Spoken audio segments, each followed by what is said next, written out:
SV6 news కు స్వాగతం. ముందుగా హెడ్లైన్స్. నేను కూడా శీష్ మహల్ కట్టగలను, క్రేజీపై మోదీ చురుకలు. పీఎం మోదీ.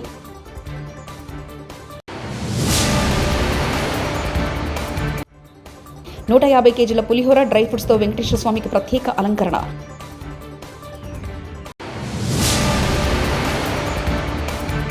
రైతు భరోసా పంట సాగు చేసిన భూమికే ఇస్తామని లంగా మాటలు మాట్లాడుతున్నారు కేటీఆర్.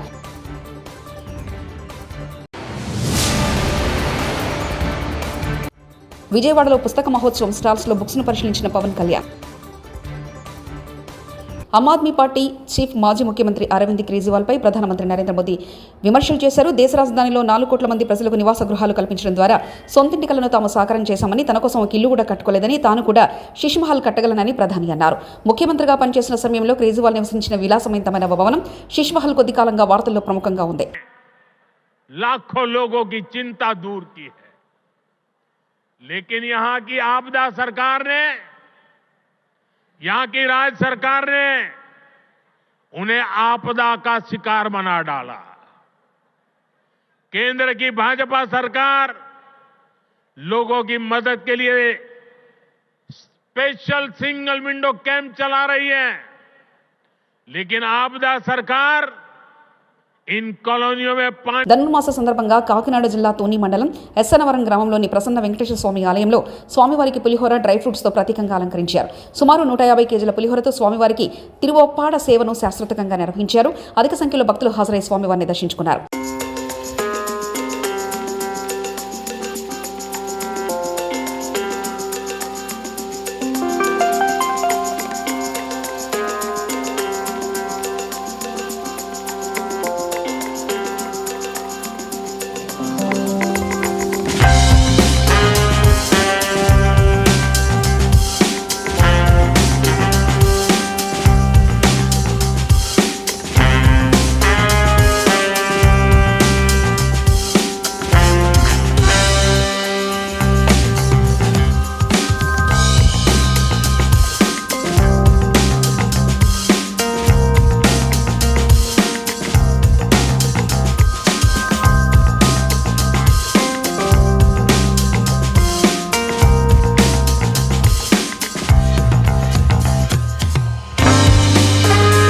విజయవాడలోని ఇందిరాగాంధీ మైదానంలో గురువారం ఏర్పాటు చేసిన 35వ పుస్తక మహోత్సవాన్ని ఏపీ డిప్యూటీ సీఎం ముఖ్య అతిథిగా హాజరై ప్రారంభించారు. స్టాల్స్లో పుస్తకాలను పరిశీలించారు.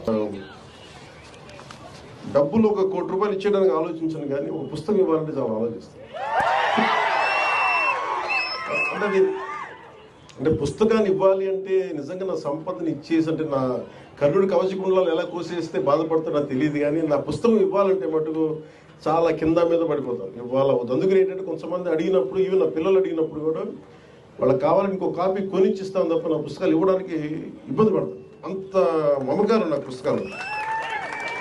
ఎందుకు ఇంత మమకారం అంటే, నా జీవితంలో ఎప్పుడు కూడా పుస్తకాలు అనేది, పుస్తక పఠనం లేకపోతే నేను ఏమైపోయేవాడిని అనిపిస్తాను. నేను ఇంటర్వ్యూని కూడా ఎందుకు మధ్యలో ఆపేశానంటే, చదువుకోలేక కాదు, మార్క్స్ తెచ్చుకోలేక కాదు, బాగా చదివేవాడిని. కానీ ఎందుకంటే నేను కోరుకుంటున్న చదువు పుస్తకాల్లో లేదు, క్లాస్ రూమ్లో లేదు. అందుకు నేను ట్యాగూర్ గారి ప్రేరణతోటి, అంటే రవీంద్రనాథ్ ట్యాగూర్ స్కూల్కి వెళ్ళకుండా ఇంట్లోనే కూర్చొని నేర్చుకున్నారంటే, అది నేను కూడా ప్రేరణ తీసుకొని ఆయనలాగే చెట్లు చేమలు మొక్కలు చూస్తాం. మా దగ్గరికి అంత లగ్జరీ లేదు, పెద్ద ఉద్యానవనాలు లేవు. మాకుండా 2 రోజా మొక్కలతో కుండీలనే చూస్తాం. పుస్తకాలు పెట్టుకొని, క్లాస్ పుస్తకాలు పెట్టుకుని రోజా పువ్వులు చూస్తాం ఉండిపోయాడు. ఎట్లా ఎగ్జామ్స్ ఫెయిల్ అవుతాం కదా, ఖచ్చితంగా చూస్తాం. విజయవాడ పడమటలో గణపతి సచ్చిదానంద స్వామి ఆశ్రమంలో ముఖ్యమంత్రి నారా చంద్రబాబు నాయుడు గణపతి సచ్చిదానంద స్వామి ఆశ్రమంలో ముఖ్యమంత్రి నారా చంద్రబాబు నాయుడు ప్రసంగించారు. గౌరవనీయులు పూజ్యులు శ్రీ దత్త విజయానంద తీర్థ స్వామీజీ, ఈ సమావేశానికి విచ్చేసిన భక్తులందరికీ పేరు పేరున మనస్ఫూర్తిగా నమస్కారాలు, అభినందనలు. ఈరోజు స్వామీజీని ఇక్కడ నేను దర్శనం చేసుకోవడం నా అదృష్టంగా నేను భావిస్తున్నా. ఆయన ఆశీస్సులు తీసుకున్నా. ఆయన ఎప్పుడు కూడా ఒక మంచి మనసుతో ఆశీర్వదిస్తారు. సమాజం కోసమే ఆయన పనిచేస్తున్నారు. ఈరోజు ఆయన చెప్పిన మాటలు కూడా మీరు వింటే, ఆయన నేను కష్టాల్లో ఉన్నప్పుడు ఆయన పూజ చేసి నాకు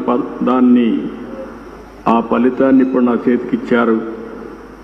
అంటే ఒక మంచి కోసం ఏ విధంగా ఆలోచిస్తారో స్వామీజీ ఒక ఉదాహరణ అని చెప్పి నేను మీకు అందరికీ తెలియజేస్తున్నా. వారి జీవితంలో మీరు చూస్తే దత్త క్షేత్రాలు పెట్టి అక్కడ భక్తుల కోసం అనేక సందర్భాల్లో రావడం. ఒకసారి ఇక్కడే వారిని కలిశాను, హైదరాబాద్లో అనేక సార్లు కలిశాను. వారిని ఎప్పుడు కలిసినా ఎంత సమయం ఉన్నా అక్కడే ఉండాలి అనే మనశ్శాంతి ఆయన దగ్గర దొరుకుతుంది. అది ఒక అదృష్టం అని చెప్పి కూడా నేను మీకు తెలియజేస్తున్నా. చాలా తక్కువ సమయంలో ఒక మెసేజ్ ఇచ్చారు.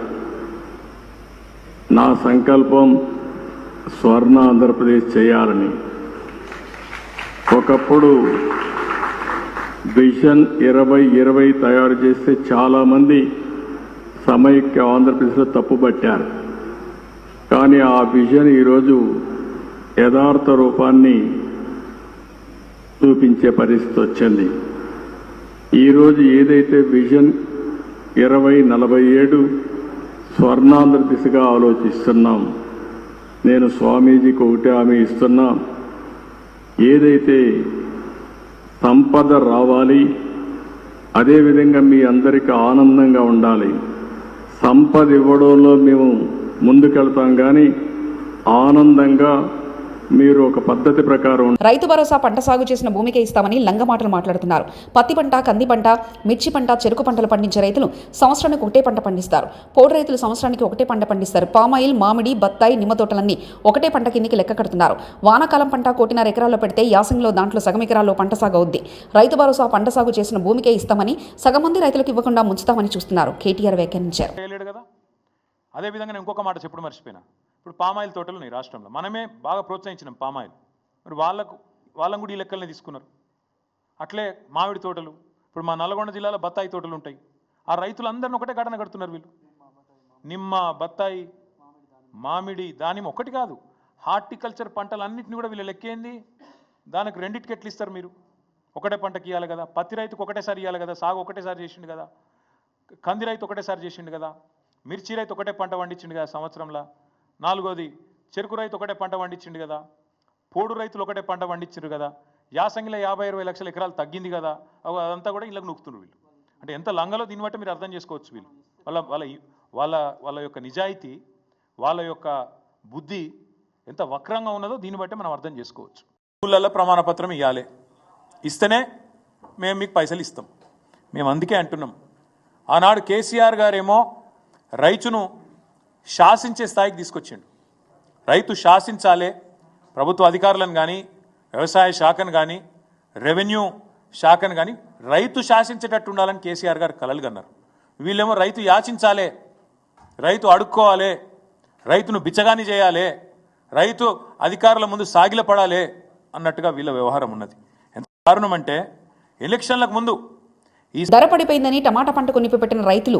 మెదక్, శివంపేట మండలం నవాపేటలో టమాటా పంటకు దగ్ధం చేసిన రైతులు టమాటా సాగులో నష్టాలు రావడంతో పొలంలోనే పంటకు నిప్పంటించారు రైతులు.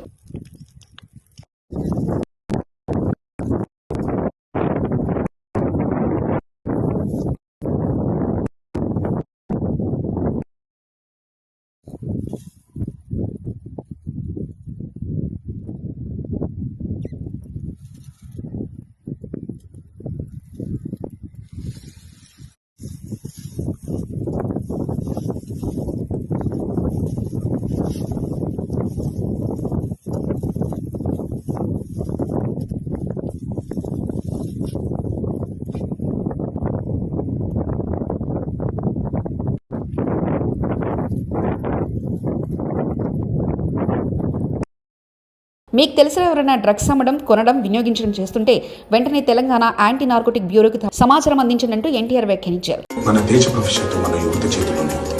కానీ కొంతమంది తాత్కాలిక ఆనందం కోసం, క్షణికమైన ఒత్తిడి నుండి బయటపడటం కోసం సహచరుల ప్రభావం వల్ల స్టైళ్లను, మాదక ద్రవ్యాల పట్ల ఆకర్షితులు కావడం చాలా బాధాకరం. జీవితం అన్నిటికంటే విలువైనది. రండి, నాతో చేతులు కలపండి. డ్రగ్స్ రహిత సమాజం లక్ష్యంగా కొనసాగుతున్న తెలంగాణ ప్రభుత్వ సంకల్పంలో భాగస్వామ్యం అవ్వండి. మీకు తెలిసి ఎవరైనా డ్రగ్స్ అమ్మటం కానీ కొనడం కానీ వినియోగించడం కానీ చేస్తున్నట్లయితే వెంటనే Telangana anti narcotics bureau phone number 871-267-1111కి ఫోన్ చేసి సమాచారం అందించండి. సూపర్ 6 అమలు గురించి వైసీపీ నేతలు అడ్డగోలుగా మాట్లాడుతున్నారు. ఎమ్మెల్యే యార్లగడ్డ వెంకట్రావు సూపర్ 6 అమలు గురించి అడ్డగోలుగా మాట్లాడుతున్న పరిస్థితి రాష్ట్రంలో ప్రజలందరూ చూస్తున్నారు. ప్రభుత్వం ఏర్పడి 6 మాసాలు మొన్నే దాటిన ఈ 6 మాసాల్లో సూపర్ 6 ఏం చేశారని, సూపర్ 6ని 6 మాసాల్లో కంపేర్ చేయమని వాళ్ళని వైసీపీ నాయకుల్ని అడుగుతున్నా. మేము బహిరంగ చర్చకు సిద్ధం. నేనైనా వస్తా, టైము డేటు మీరు చెప్తే. లేదు మీరు రమ్మన్నా నేను వస్తా. గతంలో నవరత్నాలు 6 నెలల్లో ఎన్ని అమలు చేశారు? ఆ రోజున జూన్ 2019లో ప్రభుత్వం ఏర్పడిన తర్వాత మొదటి నెలలో రాజన్న బడిబాటని ప్రకటన మాత్రమే విడుదల చేసిన పరిస్థితి నిజం కాదా? అలాగే ఆగస్టు 7వ తారీఖున వైఎస్ఆర్ రైతు దినోత్సవం ప్రకటన మాత్రమే విడుదల చేశారు. 8/7/2019 సేమ్ మళ్ళీ వైఎస్ఆర్ పెన్షన్ కానుక కూడా ప్రకటన మాత్రమే విడుదల చేశారు. నేను అప్పుడు ఆ పార్టీలోనే ఉన్నా. 1 సంవత్సరం పాటు ఆ పార్టీలో నేను యాక్టివ్గా పనిచేశా. తర్వాత నాకు దగ్గరగానే తెలిసి అన్నీ. అలాగే 5వ నెలలో గడప వద్దకే పాలనని ప్రకటన మాత్రమే విడుదల చేసిన పరిస్థితి. వైఎస్ఆర్ కంటి వెలుగు పథకం ప్రారంభం మాత్రమే చేశారు. అలాగే దిశ పోలీస్ స్టేషన్ ఇట్లా చెప్తా ఉంటే కొన్ని చాలా ఉంటాయి. ఇది రాజకీయ విమర్శ కాదని దీని వాస్తవాలు మాట్లాడాలి. రాజకీయ నాయకులు my word against your word లాగా మాట్లాడుకోవడం వల్ల ఈ రాష్ట్ర ప్రజలకు ఒరిగేందేమీ లేదు. నిజాలు మాట్లాడటం వల్ల నిజాలు నిగ్గు తేల్చేలా ఉండి చర్చ చేస్తే పరిష్కారాలు లభిస్తాయి. దేనికైనా ప్రజాస్వామ్యంలో ఏ సమస్యనైనా చర్చల ద్వారానే పరిష్కారం అవుతాయి. అలాగే తర్వాత వైఎస్ఆర్ నవోదయం అని అక్టోబర్లో 17వ తారీఖున పథకం ప్రారంభం మాత్రమే అయింది, కానీ నిజంగా జరగని పరిస్థితి. అలాగే 6వ నెలలో వైఎస్ఆర్ ఆరోగ్యశ్రీ ప్రకటిస్తే 6 నెలల తర్వాత ప్రారంభించిన పరిస్థితి. కేవలం అగ్రిగోల్డ్ బాధితులు కూడా టీడీపీ హయాంలో జరిగిందని మీరు విమర్శలు చేసి 8/11/2019 అది కూడా మాట్లాడిన పరిస్థితి. కానీ మీరు చేసింది ఏంటంటే గత ప్రభుత్వం వైఎస్ఆర్ కాంగ్రెస్ పార్టీ అధికారంలో ఉన్నప్పుడు 250 రూపాయలు పెన్షన్ని ఫస్ట్ 6 మంత్స్లో పెంచారు. ఆటో డ్రైవర్లకి 10,000 రూపాయలు ఇచ్చిన మాట వాస్తవం. కానీ మా ప్రభుత్వం అధికారంలోకి వచ్చినాక, ఎన్డీఏ కూటమి అధికారంలోకి వచ్చిన తర్వాత పతనం అంచుకి ప్రభుత్వాన్ని, ఆర్థిక వ్యవస్థని దిగజార్చిన పరిస్థితి నిజం కాదా?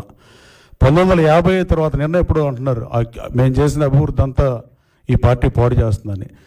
మీరు చేసిన చిందామోహన్ కేంద్ర మాజీ మంత్రి, కాంగ్రెస్ పార్టీ సీనియర్ నాయకులు వాయిస్ కాన్ఫరెన్స్ ఎస్సీల వర్గీకరణ తీవ్రంగా ఖండిస్తున్నాం. ఏపీ ప్రభుత్వం తొందరపాటు చర్యలు తీవ్రంగా వ్యతిరేకిస్తున్నాం. పక్కనే ఉన్న ఏపీ కంటే పెద్ద రాష్ట్రమైన తమిళనాడులో ముఖ్యమంత్రి స్టాలిన్, కేరళలోని లెఫ్ట్ పార్టీల ప్రభుత్వం, ముఖ్యమంత్రి విజయన్లకు లేని ఆలోచన ఏపీలో ఎందుకు వచ్చింది? తమిళనాడు, కేరళ రాష్ట్రాల మధ్య ముఖ్యమంత్రులు సుప్రీంకోర్టును జడ్జిమెంట్ కాపీలను బుట్టలో పడేశారంటూ వ్యాఖ్యానించారు. ఆంధ్రప్రదేశ్ ప్రభుత్వం చేస్తున్నటువంటి చర్యలను నేను ఖండిస్తున్నా.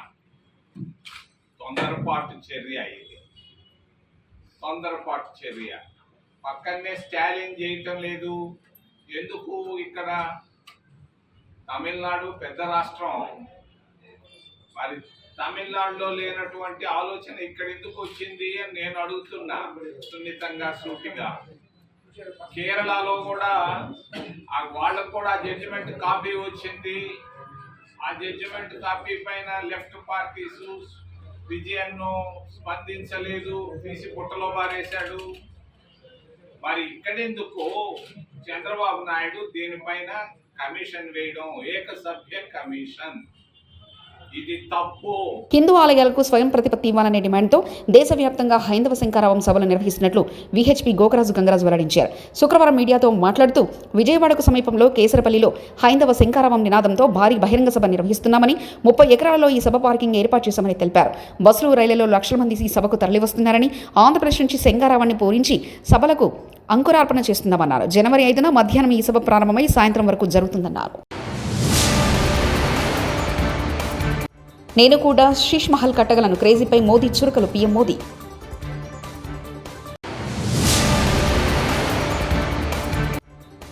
నూట 50 కేజీల పులిహోర, డ్రై ఫ్రూట్స్తో వెంకటేశ్వర స్వామికి ప్రత్యేక అలంకరణ.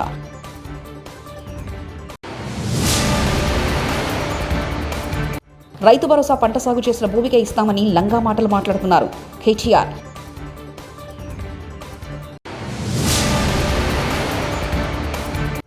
విజయవాడలో పుస్తక మహోత్సవం స్టాల్స్లో బుక్స్ను పరిశీలించిన పవన్ కళ్యాణ్.